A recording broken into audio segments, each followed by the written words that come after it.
नमस्कार. साथीच्या संवाद कट्ट्यावरती आज आपण अश्विनी काळेशी गप्पा मारणार आहोत.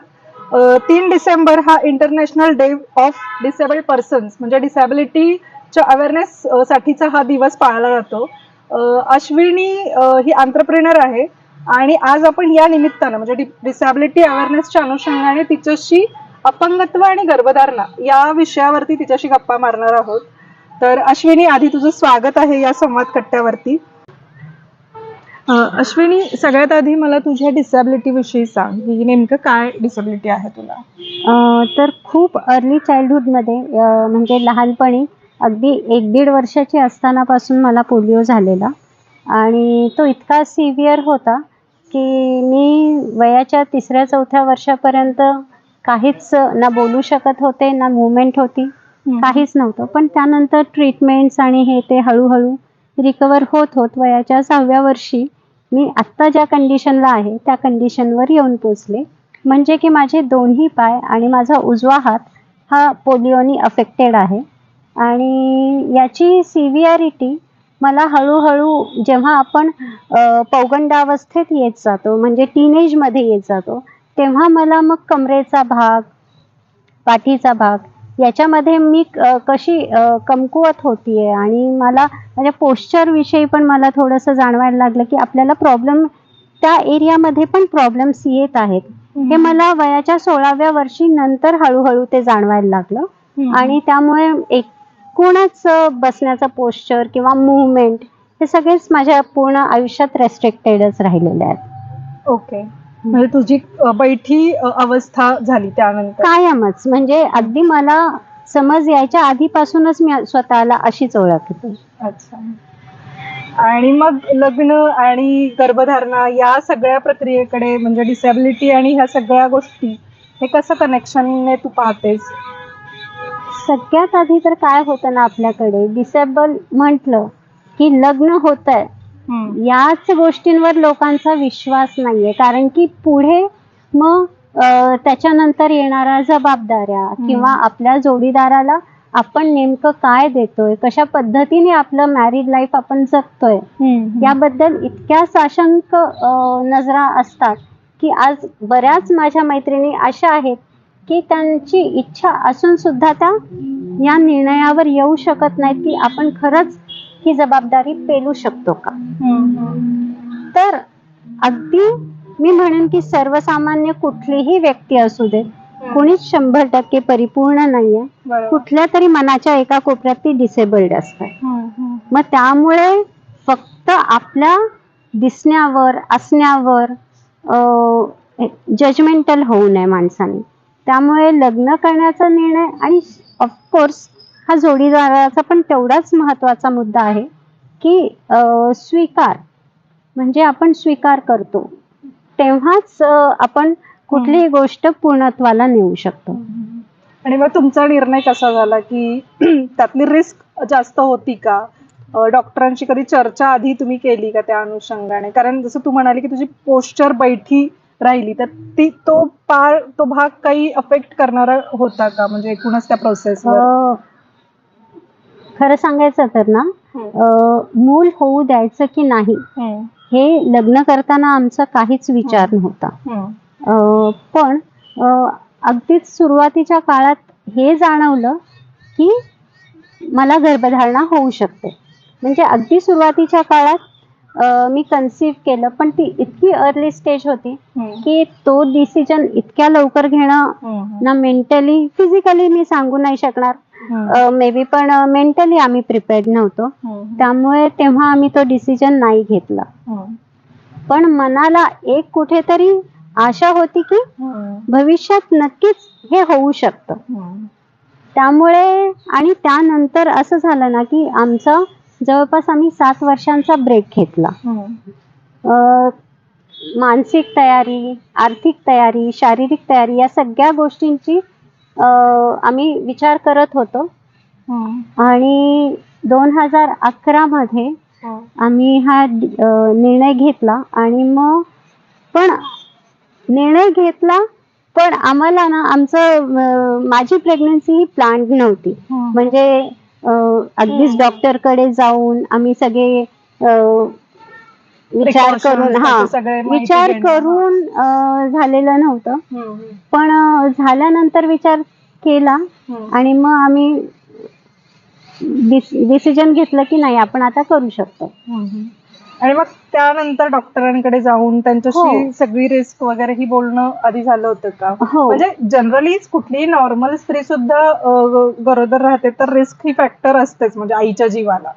पण इथे डिसेबल असण्याचं काही ऍडिशनल पार्ट होता का त्यात? सुरुवातीला ना, अगदी सुरुवातीला ह्या रिस्क फॅक्टरचा विचार करता आम्ही दोघेही खूप साशंक होतो की खरंच हा निर्णय घेणं आपल्यासाठी योग्य आहे का. कारण की माझ्या जीवाला जो धोका होणार होता त्याची जाणीव होती.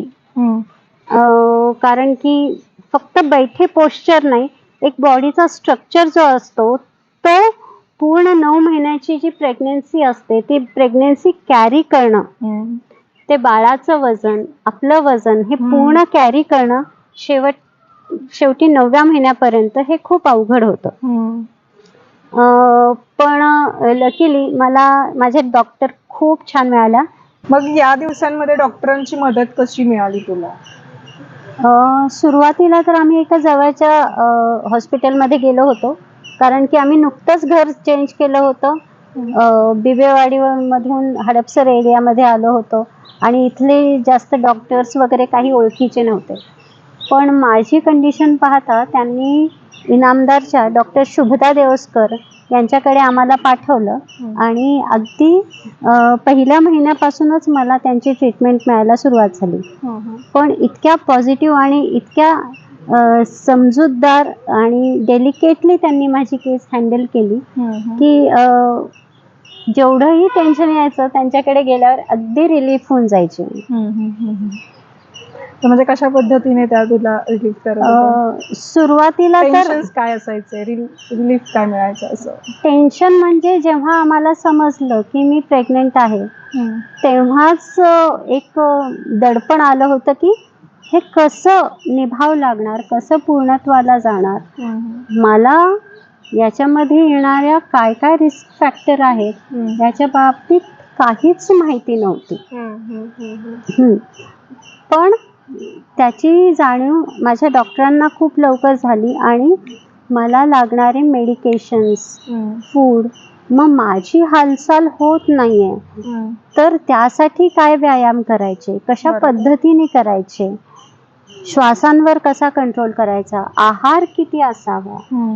कारण की जनरली आपल्या भारतामध्ये जेव्हा कुठलीही बाई प्रेग्नेंट असते, बाई तू 2 जीवाची म्हणून भरपूर खा असं सगळ्यांचंच म्हणणं असतं. पण ते न करता अगदी नेमकं काय, किती आणि कसं खायचं याच्याबद्दल खूप सविस्तर त्यांनी मला गाईड केलं आणि त्याचबरोबर कमीत कमी मेडिकेशन्सवर मला ठेवलं. कारण की कुठल्याही मेडिकेशनचं जर माझ्यावर साईड इफेक्ट झालं असतं तर ते खूप मोठा रिस्क फॅक्टर झाला असता माझ्यासाठी. त्यामुळे कमीत कमी मेडिकेशन्सवर त्यांनी माझी पूर्ण प्रेग्नन्सी हँडल केली. आणि त्याचबरोबर त्यांचं मॉनिटरायझेशन जे होतं ना की अगदी प्रत्येक महिन्याला सोनोग्राफी आणि सगळ्या गोष्टी ज्या टेस्ट असतील, ज्या काही टेस्ट असतील, म्हणजे मला असं जाणवतं की इतर बायकांपेक्षाही माझ्यावर मॉनिटरिंग त्यांची जास्त होती. कारण की त्यांना प्रेमळ नजर म्हणण्यापेक्षा त्या मला जरी दाखवत नसतील तरी त्यांना रिस्क फॅक्टरची पूर्ण जाणीव होती. त्यामुळे माझ्यावर मॉनिटरिंग त्यांची जास्त होती. याच्यातला ना मी खूप एक गमतीदार किस्सा तुम्हाला सांगते की प्रत्येक महिन्याला आपल्याला वजन करावं लागतं. बाईचं वजन किती वाढलंय, बाळाचं वजन किती वाढलंय, ह्या सगळ्या गोष्टी मॉनिटर कराव्या लागतात डॉक्टरला. पण टोटली व्हीलचेअरवर असल्यामुळे मी वजन काट्यावर थांबणार कशी आणि माझं वजन होणार कसं, हा एक खूप मोठा प्रश्न त्यांनाही पडला होता. मग त्यांनीच एक युक्ती केली की आधी माझ्या नवऱ्याचं म्हणजे श्रीचं वजन त्या वजन काट्यावर करायच्या आणि त्याच्यानंतर तो मला घेऊन वजन काट्यावर उभा राहायचा आणि अशा पद्धतीने आम्ही माझं वजन सुद्धा त्या प्रत्येक 15 दिवसांनी त्या मॉनिटर करायला लागल्या की आपल्याला हवंय त्या पद्धतीनेच वाढतंय का. तर ओव्हरऑल प्रेग्नन्सी म्हटलं ना तर जेवढी रिस्की होती त्यातूनही मी ते खूप एन्जॉय केलं. पण आता तू एक खूप म्हणजे तसा क्रुशल मुद्दा मांडलास की तुझं वजन म्हणजे व्हीलचेअरवर असणाऱ्या व्यक्तीचं वजन कसं मोजायचं त्याची एक यंत्रणा सुद्धा आपल्याकडे नाही. हा खरं तर भाग आहे. म्हणजे हा पण एक सोल्युशन म्हणून वापरला की नवऱ्याने उभं राहून तुला ती गोष्ट म्हणजे तुला पेलून वजन चेक केलं. पण हे कदाचित सर्वांच्या बाबतीत लागू पण नाही पडणार. सर्वांना हे अशा पद्धतीने मोजता येणं सगळ्यांना लागू होणार नाही. तिथे खरं तर काहीतरी अशी एक गोष्ट किंवा असं वजन काटा त्या पद्धतीने हवा की जेणेकरून जी प्रेग्नेंट आहे बाई तिचंच वजन नेमकंसं घेता येईल. हो बरोबर आहे. आणि बऱ्याच जणांचं वजन असं डायरेक्टली उचलून सगळ्यांना शक्य नाही होत. त्यामुळे अशी एखादी मॉनिटरिंग सिस्टीम असायला हवी जेणेकरून ऍक्च्युअल त्या बाईचं वजन आपल्याला डे बाय डे किंवा मंथ बाय मंथ आपण ते जाणून घेऊ शकतो. राईट.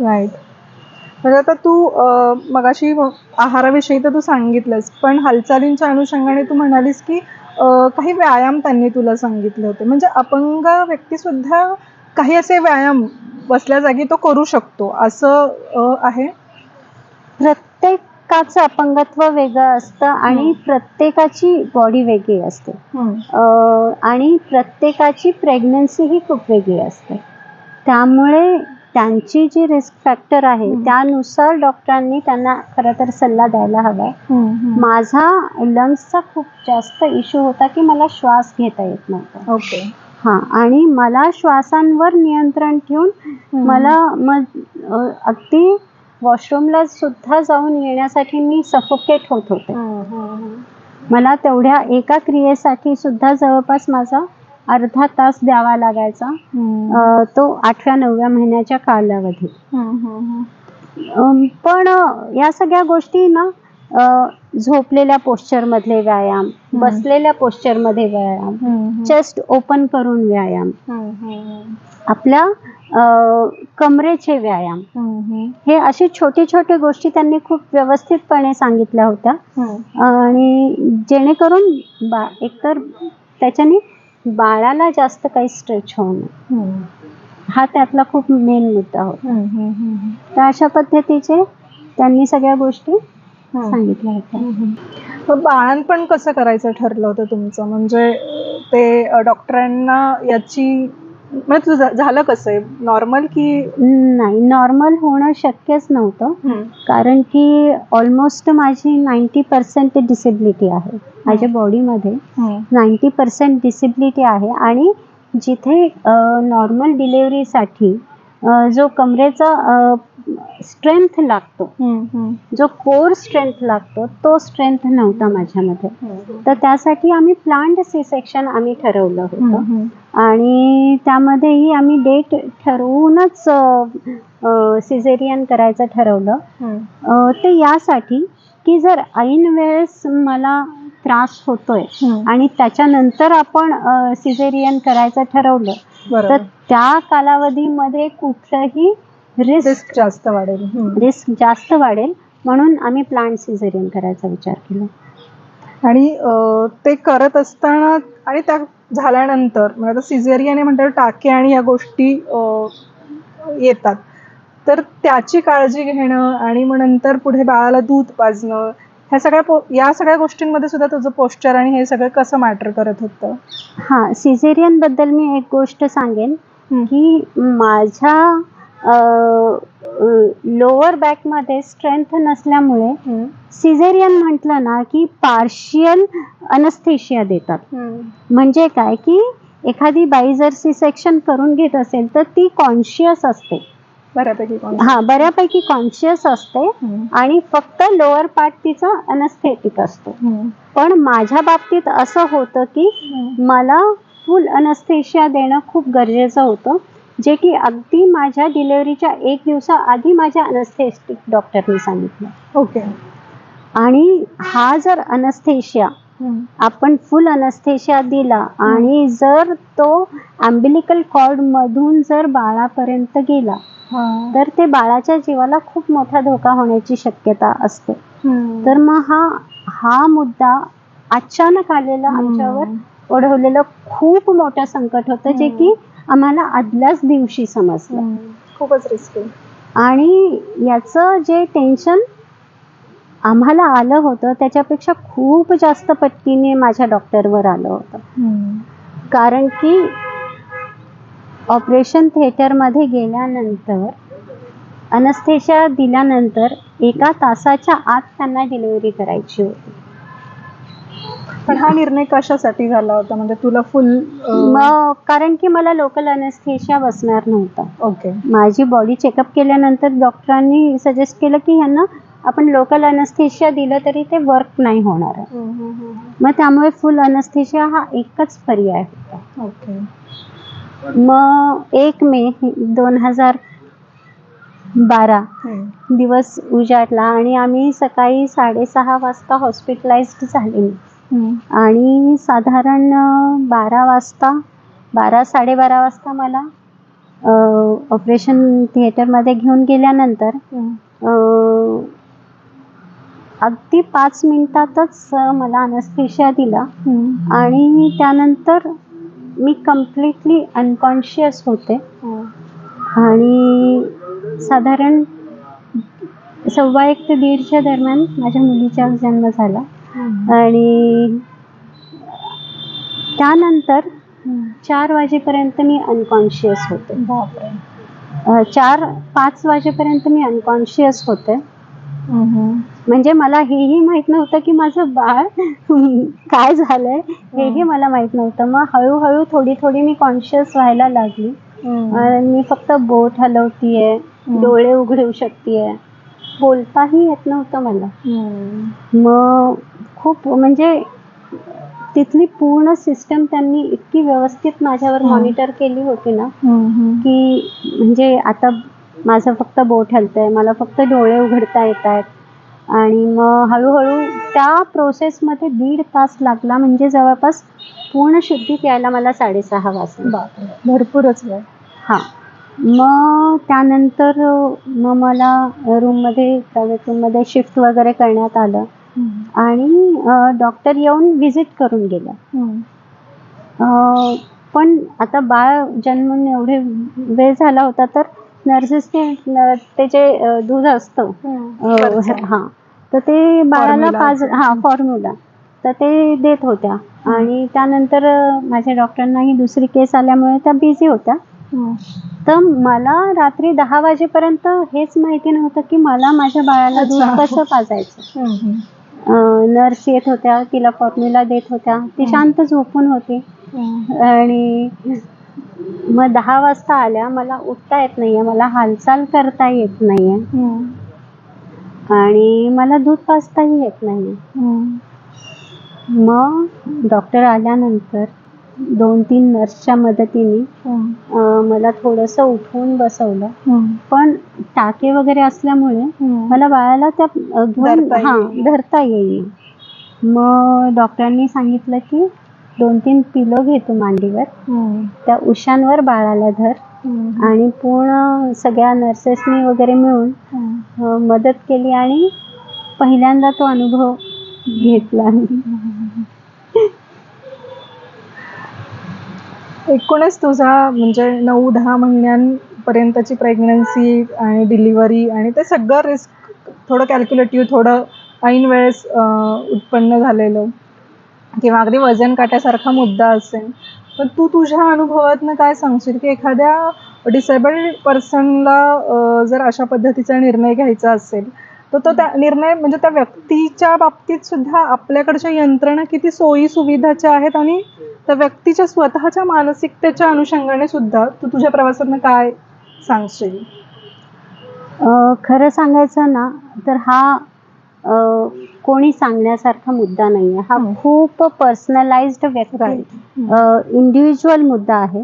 ज्यांनी त्यांनी आपापल्या कॅपॅसिटी, आपापल्या रिसोर्सेस, अवेलेबल असलेले रिसोर्सेस, या सगळ्या गोष्टींचा विचार करूनच निर्णय घ्यावा. कारण की एक जीव जेव्हा आपण जन्माला घालतोय तेव्हा आपलंच पुनर्जन्म होत असतं. त्यामुळे म्हणजे कोण फक्त इमोशनल होऊन हा घेण्यासारखा डिसिजन नाहीच. बरोबर. आणि राहिला यंत्रणेचा प्रश्न, मेट्रो सिटीजमध्ये सुद्धा अशा काही खूप अशा सोयी सुविधा उपलब्ध नाही आहेत की एखादी एवढी डिसेबल्ड व्यक्ती जाऊन जर पूर्ण ट्रीटमेंट घ्यायचा विचार करत असेल तर त्यासाठी आणि त्यांना तेवढं डॉक्टर्सही तेवढे सक्षम मिळायला हवेत. ते पण महत्वाचं आहे. खूप महत्वाचं आहे. माझे डॉक्टर नेहमी एक गोष्ट म्हणायचे की कोण काहीही सांगतं बिलकुल ऐकू नकोस. कारण की अगदी नॉर्मल बाई जरी एखादी प्रेग्नेंट असेल ना तर सगळ्यात आधी तिला भीती दाखवण्यासारखे 100 गोष्टी तिच्या समोर ऐकवल्या जातात. मग आपला निर्णय खरंच चुकीचा तर नाहीये ना अशी भीती वाटायला लागते. तर कोणीच खरंच इतकं भिवून जाण्यासारखंही नाहीये. कारण की हा अनुभव जर तुम्हाला घेता येत असेल, जर तुम्ही सक्षम असाल तर खरंच विचार करायला काहीच हरकत नाहीये. फक्त भीतीपोटी की हे मी करू शकणार नाही. कारण की जेव्हा मातृत्व येतं ना तेव्हा आपल्यामध्येच इतकी शक्ती येते की ते आपण स्वतःलाच नवीन होत जातो. आपण स्वतःलाच ओळखत नाही की एवढं हे मी कसं करू शकले.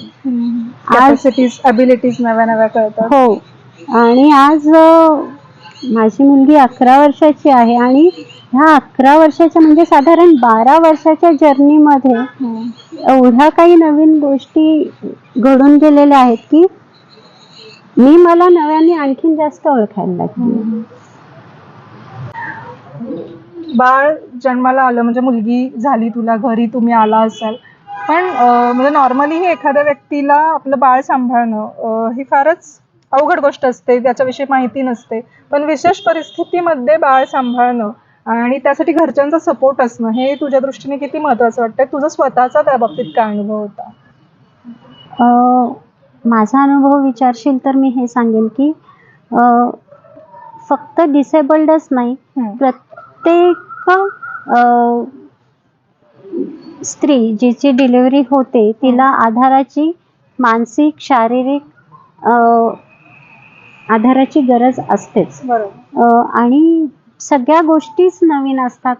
अगदी जर पहिलं मूल असेल तर बाळाला कसं सांभाळायचं काही नाही, ह्या सगळ्यांनाच नवीन गोष्टी असतात. तर त्यातल्या त्यात माझ्या म्हणजे पर्सन विथ डिसेबिलिटी म्हणशील तर आपल्याला त्याला उठून स्वतः घेऊन दूध पाजता येत नाही.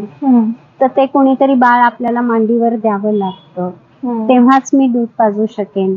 त्याच्यानंतर त्याची अंघोळ, मालिश, त्याची वेळोवेळी होणारी औषधं, त्याला दिले जाणारे लसी, या सगळ्या गोष्टीसाठी आता तिला जर लस द्यायची आहे तर मी तिच्यासोबत नाही जाऊ शकत होते. कारण की मला घेऊन जाणार की माझ्या बाळाला उचलून घेऊन जाणार हा खूप एक मोठा मुद्दा असायचा. आणि व्हीलचेअरवर बाळाला म्हणजे हॉस्पिटलच्या व्हीलचेअरवर बाळाला घेऊन जाणं खूप अवघड गोष्ट होती. त्यामुळे त्या काळात माझी आई आणि श्री यांचा खूप खूप मोलाचा वाटा होता. मी एक सांगेन की माझ्या प्रेग्नन्सीमध्ये मी 7 महिने एकटी राहून सगळी मॅनेज केलेलं आहे. कारण की आईला ही गोष्ट माहीत होती की डिलिव्हरी नंतर साधारण जास्त दिवस आपल्याला तिच्यासोबत राहावं लागणार आहे. आणि म्हणून मग 7 महिने जे मी एकटी राहिली आणि त्यानंतर मग माझी आई 8व्या महिन्यात आली आणि मग डिलिव्हरी आणि मग त्यानंतर माझ्या बाळाला सांभाळण्यासाठी जवळपास 6 महिने ती होती. आणि त्यानंतर मग मी माहेरी गेले आणि अशा पद्धतीने वर्ष 1.5 वर्ष आम्ही त्या गोष्टी मॅनेज केल्या. पण 1.5 वर्षानंतर पुन्हा ती तारेवरची कसरत मी माझ्या एकटीनेच सुरू सांभाळली. केली. हो. अश्विनीने आता आपल्याला एक खूप महत्त्वाचा मुद्दा सांगितला की मेट्रो सिटीजमध्ये सुद्धा अपंग किंवा अगदी नॉर्मल व्यक्तीला सुद्धा जर प्रसूत व्हायचंय, नॉर्मल स्त्रीला, तर त्या सोयीसुविधा अजूनही आपल्याकडे पुरेशा प्रमाणामध्ये नाही आहेत. आणि ह्या संवादाच्या किंवा ह्या गप्पांचा हेतूच हा होता की तिची मातृत्वाची जर्नी तर आपण समजून घ्यावीच, पण यातले चॅलेंजेस आणि रिस्क सुद्धा समजून घ्यावेत.